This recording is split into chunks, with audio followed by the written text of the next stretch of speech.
எல்லாருக்கும் வணக்கங்க. இந்த பதிவில் நம்ம பார்க்கக்கூடியது விருச்சிக ராசியில் பிறந்த நண்பர்களுடைய வாழ்க்கையிலையும் வாழ்வாதாரத்திலையும் வரக்கூடிய அக்டோபர் மாதத்தில் இந்த பிரபஞ்சம் எந்த மாதிரியான ஒரு மாற்றங்களை தரப்போகுதுன்றது பற்றி தானுங்க ஆதாரபூர்வமாக இந்த பதிவில் நம்ம பார்க்க போகிறோம். அதுக்கு முன்னாடி நம்ம சுய ஜாதகத்தை வச்சு பலன் கேட்டுக்கிறதுக்கும் கோச்சார பலன்கள் கேட்டுக்கிறதுக்கும் நிறைய வித்தியாசம் இருக்குதுங்க.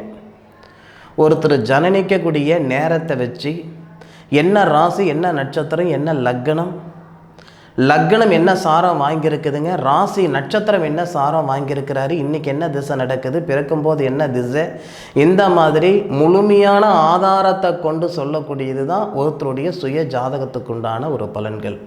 கோச்சார பலன்கள் எந்த அடிப்படையில் சொல்கிறாங்க அப்படின்னா, மாதம் பிறக்கப்படக்கூடிய தருணம் அக்டோபர் மாதம் 1ஆம் தேதி செவ்வாய்க்கிழமை பிறக்கப்படுதுன்றது எல்லாருக்கும் தெரியும். ஆனால் யாருடைய சாரத்தில் இந்த அக்டோபர் மாதம் பிறக்கப்படுது? மாதத்துக்கு ஆயுள் காலம் எவ்வளோ? 31 நாள். 30 நாள் வரும், 31 நாளும் 28 நாள் வரும் மாதத்துக்கு உண்டான ஆயுள் காலம். அப்போது புரட்டாதி அதாவது பூரம் நட்சத்திரம்னு சொல்லக்கூடிய பார்வதி அம்மன் அவதரித்த நட்சத்திரம் பூரம் நட்சத்திரம். அப்போ அந்த பூரம் நட்சத்திரத்தில் 3வது பாதத்தில் 142 டிகிரியில் 360 டிகிரியில் 142வது டிகிரியில் அந்த சந்திர பகவான் சஞ்சாரிக்கும் பொழுது தான் இந்த மாதம் பிறக்கப்படுது. ராசி சிம்ம ராசியாகவும் லக்னம் மிதுன லக்னமாகவும் வருது.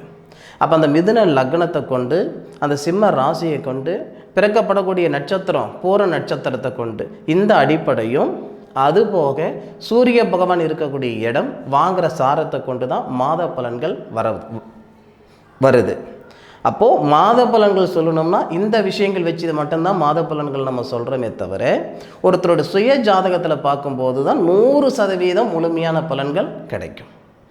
இப்போது விருச்சிக ராசியில் பிறந்த நண்பர்களுக்கு அக்டோபர் மாதத்தில் எந்த மாதிரியான மாற்றங்கள் வர்றதுக்கு வாய்ப்புகள் இருக்குது அப்படி தான் நம்ம சொல்லணும். இதுதான் நடக்கும் அப்படின்னு சொல்லிட முடியாதுல்ல. எந்த மாதிரி அனுகூலம் வரத்துக்கு வாய்ப்புகள் உண்டு? விருச்சிக ராசியாதிபதி செவ்வாய் பொதுவாகவே எந்த ராசிக்கும் பலன் சொல்லும் பொழுது அல்லது லக்னத்தை வச்சு நம்ம பலன் சொல்லும் பொழுது லக்னாதிபதியோ அல்லது ராசியாதிபதியோ மறைவு ஸ்தானத்தில் இருக்கிறாருன்னா அது அந்தளவுக்கு சிறப்பாக இருக்காது. விருச்சிக ராசி நண்பர்களுக்கு அக்டோபர் மாதம் ஃபஸ்ட்டில் நம்ம பலன் சொல்கிறோம்னா அக்டோபர் மாதம் ஃபஸ்ட்டில் 1ஆம் தேதி விருச்சிக ராசிக்கு அதிபதின்னு சொல்லக்கூடிய செவ்வாய் விருச்சிக ராசிக்கு 8வது பாவகத்தில் மறைஞ்சிருக்கிறார். இது நம்ம பாதகம் அப்படின்னு எடுத்துக்கிடணுமா அப்படின்னா பாதகம் தான் எடுத்துக்கிடணும். ஆனாலும் அதில் ஒரு நல்ல விஷயம் என்னன்னா, செவ்வாய் 8வது பாவகத்தில் மறைஞ்சிருந்தாலும் விருச்சிக ராசிக்கு 2வது பாவகன் சொல்லக்கூடிய தனஸ்தானத்தை பார்க்குறார். 7வது பார்வையாக செவ்வாய் விருச்சிக ராசிக்கு 2வது பாவகத்தை தனஸ்தானம், அந்த தனஸ்தானத்தை ராசிநாதன் சொல்லக்கூடிய செவ்வாய் பார்க்குறார். யாருடைய சாரத்திலிருந்து? சாரம் இல்லைன்னா சாஸ்திரமே கிடையாது.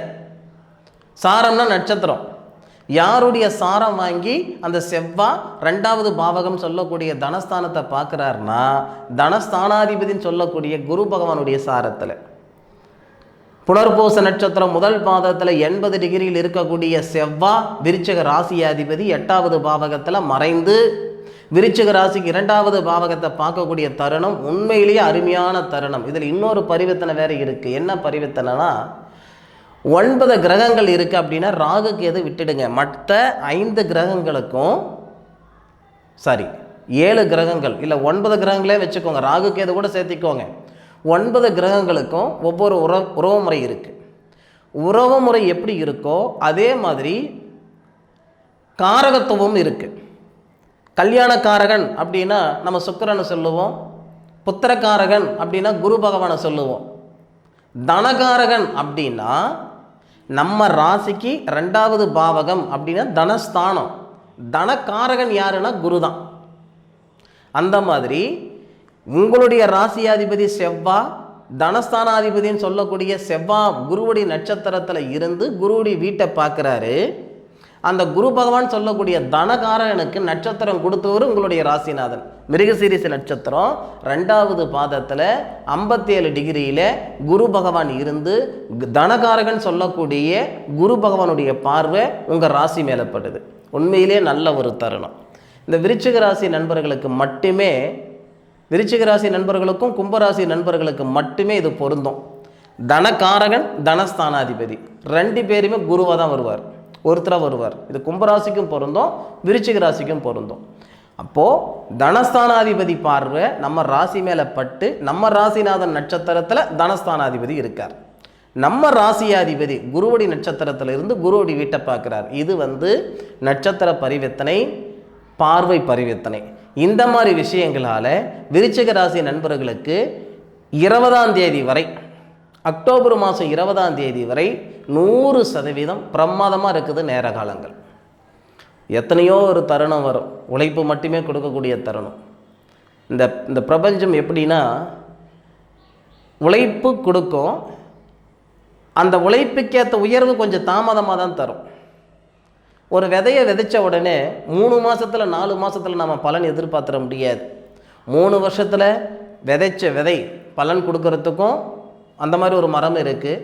5 வருஷத்தில் பலன் கொடுக்கக்கூடிய மரமும் இருக்குது. 10 வருஷத்தில் பலன் கொடுக்கக்கூடிய மரமும் இருக்குது. நீங்கள் போடக்கூடிய உழைப்பு பொறுத்து இல்லையா? அப்போது என்றைக்கோ நீங்கள் போட்ட உழைப்பு இந்த தருணத்தில் நிச்சயமாக உங்களுக்கு பிரகாசமாக அமைகிறதுக்கு வாய்ப்புகள் உண்டு. அல்லது இந்த நேரத்தில் அக்டோபர் 1ஆம் தேதியிலிருந்து அக்டோபர் மாதம் 20ஆம் தேதி வரை நீங்கள் செய்யக்கூடிய செயல் பின்னுக்கு அன்னைக்கு அந்த வேலை நான் செஞ்சதுனால தான் இன்றைக்கி இந்த இடத்துல நான் இருக்கிறேயா அப்படின்னு சொல்லக்கூடிய அளவுக்கு நிச்சயமாக இருக்கும். ஏற்கனவே நீங்கள் போட்ட உழைப்புக்கோ அல்லது போடக்கூடிய உழைப்புக்கோ பலன் கிடைக்கிறதுக்கு உண்டான மிக சிறந்த ஒரு தருணம் இந்த தருணம். இதில் இன்னொரு விஷயமும் சொல்கிறேனுங்க. விருச்சிக ராசிக்கு ஏன் மிகைப்படுத்தி இந்த நேரத்தில் நான் சொல்கிறேன் அப்படின்னா, 9 கிரகங்களில் 7 கிரகங்கள் மட்டும்தான் நிரந்தரமான கிரகங்கள். அதாவது வீடு இருக்கக்கூடிய கிரகங்கள், ஸ்தானம் இருக்கக்கூடிய கிரகங்கள், பாவகம் இருக்கக்கூடிய கிரகங்கள். அந்த 7 கிரகங்களில் வெளி சுற்று கிரகங்கள், உள் சுற்று கிரகங்கள் அப்படின்ட்டு இருக்குங்க. இப்போது அந்த பூமி இருக்குன்னா உள் சுற்று கிரகங்கள் இருக்குது, வெளி சுற்று கிரகங்கள் இருக்குது. அந்த வெளி சுற்று கிரகங்கள் சொல்லக்கூடிய சனி பகவான், குரு பகவான், செவ்வாய், இந்த 3 பேருமே வெளி சுற்று கிரகங்கள் தான். இந்த 3 கிரகங்களுடைய பார்வை படக்கூடிய அருமையான தருணம் இந்த தருணத்தில். சார் அது எப்போ சார் படுது? செவ்வாய் வேறு மறைவு ஸ்தானத்தில் இருக்குது, 8வது பாவகத்தில் மறைவு ஸ்தானத்தில் இருக்குது, வாஸ்தவம் தானுங்க. ஆனாலும் செவ்வாய் நம்மளுடைய ராசிநாதன் குருவுடைய சாரம் வாங்கி 2வது பாவகத்தை பார்க்குறார். நம்ம ராசிக்கு 2வது பாவகத்தை பார்க்குறார். ஒரு கட்டத்தில் நம்ம ராசிக்கு 9வது பாவகத்துக்கு நம்ம ராசிக்கு 9வது பாவகத்துக்கு நம்மளுடைய ராசிக்கு 12வது பாவகத்தை பார்ப்பார். 2வது பாவகம் பார்க்குறதும் சிறப்பு, 12வது பாவகத்தை பார்க்குறதும் சிறப்பு. இதெல்லாமே ரொம்ப ரொம்ப நல்லா இருக்கும். குரு பகவானுடைய பார்வை, சனி பகவானுடைய பார்வை, 2 பேருமே நமக்கு வக்கரத்திலிருந்து நம்மளுடைய ராசியை பார்க்குறாங்க. அக்டோபர் 1லிருந்து பலன் கொடுக்கறது கொஞ்சம் கம்மியாக இருந்தாலும் அக்டோபர் 9ஆம் தேதியிலிருந்து அக்டோபர் 20ஆம் தேதிக்குள்ளார கண்டிப்பாக நிறைய பேருடைய வாழ்க்கையில் ஒரு வசந்த காலமாக இருக்கும். உழைப்புக்கு தகுந்த உயர்வு ஏற்படுறது, வாழ்க்கைக்கேற்ற வளர்ச்சி ஏற்படுறது. இந்த நல்லதுக்காக தான், இந்த சந்தோஷத்துக்காக தான் இத்தனை நாள் நான் காத்திருந்தேனா அப்படின்னு நீங்கள் சொல்லக்கூடிய அளவுக்கு நிச்சயமாக ஒரு நல்ல தருணமாக இருக்கும். அதுபோக அக்டோபர் மாதம் 12ஆம் தேதி விருச்சிகத்துக்கு சுக்கிரனே வரார். பல பேருடைய திருமணத்தில் இருக்கிற தடைகள் விலக போகுது. பொதுவாக இந்த விருச்சிக ராசிக்கும் மேஷ ராசிக்கும் திருமண ஸ்தானாதிபதி, திருமண காரகர் ஒருத்தரே. இப்போ நம்ம கும்பராசிக்கும் விருச்சிக ராசிக்கு என்ன சொன்னோம்?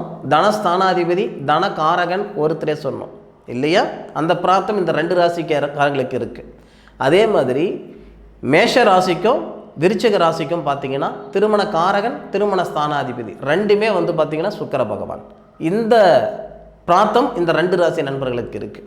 அப்போ விருச்சிக ராசி நண்பர்களுக்கு கேட்டை நட்சத்திரத்தில் பிறந்திருக்கிறேனுங்க, 36 வயசு ஆகி போச்சுங்க, இன்னும் கல்யாணம் நடக்கலையேன்னு சங்கடப்பட்டு இருக்கிற என்னுடைய சகோதரியாக இருந்தாலும் சரி, 40 வருஷம் ஆகுதுங்க எனக்கு திருமணம் நடக்கலைங்க அப்படின்னு சங்கடப்பட்டு இருக்கிற என்னுடைய சகோதரனாக இருந்தாலும் சரி, இது உங்களுக்கான நேர காலங்கள். குரு பகவானுடைய பார்வை, தேவகுருன்னு சொல்லக்கூடிய குரு பகவானுடைய பார்வை சுக்கிர பகவான் மேலே பட்டு, சுக்கிர பகவானுடைய பார்வை அசுரகுரு, சுக்கிர பகவானுடைய பார்வை தேவகுரு மேலே படும் பொழுது திருமணத்தில் இருக்கிற தடைகள் நீங்க போகுது. சார் பார்க்காத கோவில் குளம் இல்லை, அதாவது போகாத கோவில் குளம் இல்லை, பார்க்காத ஜோசியம் இல்லை, இது வரைக்கும் எங்களுக்கு நல்லது நடக்கலை, திருமணஞ்சேரி போங்க, திருநாகேஸ்வரர் போங்க, அங்கே போங்க, இங்கே போங்க, போனது தான் மிச்சம், ஒன்றும் நல்லது நடக்கலை சார்னு வருத்தப்பட்டு இருந்தால் கூட இந்த தருணத்தில் 100% உங்களுக்கு திருமணத்தில் இருக்கிற தடைகள் நீங்க போகுது. அதுபோக மன வாழ்க்கையிலே நிம்மதி சந்தோஷம் கிடைக்க போகுது. இதை விட 4வது பாவகத்தில் இருக்கக்கூடிய அந்த சனி பகவானும் குரு பகவானுடைய சாரத்தில் ஏற போகிறாருங்க. இதுவும் நல்லா இருக்குங்க. பூரட்டாதி நட்சத்திரத்தில் முதல் பாதத்தில் இருக்கக்கூடிய விதிகாரகன் சுபஸ்தானாதிபதி நம்ம ராசி மேலே படுறதுனால நிறைய நண்பர்கள் வாகனம் வாங்குறதுக்கான வாய்ப்புகள், வாகனத்துக்கு பதிவு புக் பண்ணக்கூடிய ஒரு வாய்ப்புகள் விருச்சிக ராசி நண்பர்களுக்கு இருக்கதான் செய்யுது. விருச்சிக ராசி நண்பர்களுக்கு உண்மைக்கே சொல்லணும்னா வரக்கூடிய அக்டோபர் மாதத்தில் ஒரு அருமையான ஒரு மாதம், ஆனந்தமான ஒரு மாதம் அப்படின்னு சொல்கிறதுல மாற்று கருத்து இல்லை. விருச்சிக ராசிக்கு 5வது பாவகத்துக்கு அதிபதி குரு பகவானாக வரக்கூடியவர், 5வது பாவகத்துக்கு அதிபதி புத்திரஸ்தானமாக வரக்கூடியவரும் குரு பகவான் தான். ஒரு சில நண்பர்களுக்கு புத்திர வளர்ச்சி ஏற்படுறதுக்கும் வாய்ப்புகள் உண்டு. இது ஒரு மாற்றங்களுக்குரிய ஒரு மாதம். நீங்கள் வந்ததுக்கப்புறம் நடந்ததுக்கப்புறம் கமெண்ட்டில் சொல்லுங்கள், சரியா? இந்த பதிவு விருச்சிக ராசி நண்பர்களுக்கு உண்மையிலேயே பயனுள்ள ஒரு பதிவாக இருக்கும். இந்த பதிவு பற்றி உண்டான கருத்துக்களை கமெண்ட் பாக்ஸில் பதிவு பண்ணிவிட்டு மீண்டும் அடுத்து ஒரு அற்புதமான ஒரு தருணத்தில் உங்கள் அனைவரையும் சந்திக்கும் வரை உங்களிடமிருந்து விடைபெறுவது உங்கள் வீட்டு ஜோதிட நண்பனான மா காளிதாஸ் மணிகண்டன். திருச்சிற்றம்பலம். வாழ்க வையகம், வாழ்க வளமுடன்.